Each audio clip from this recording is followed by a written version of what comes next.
Bir gənc üçün özünü kəşf etmək üçün dəniz və gəmi çox uğurlu bir sahədir. 10 il bundan qabaq mən heç fikirləşməzdim ki, mən dənizçi olacağam.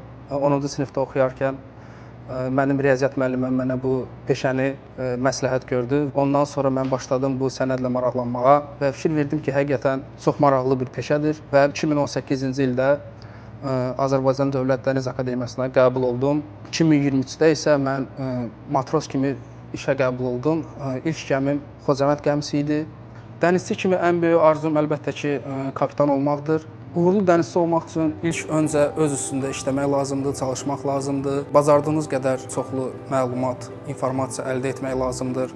Akademiyadan da kənar siz özünüz də işləməlisiniz. Dənizçi olmaq hər gün yeni bir limana, yeni bir ölkəyə girmək deməkdir. Bu da mən dənizçi olduqdan sonra mənim dünya görüşümü və savadımı artırdı. Çünki bu peşənin sahibi olmaq üçün sizə səbir, güc və sair üstünlüklər lazımdır ki, siz əsl dənizçi kimi fəaliyyət göstərə biləsiniz. Mən bu gün də qürurla deyə bilərəm ki, mən dənizçiyəm və mən bununla fəxr edirəm.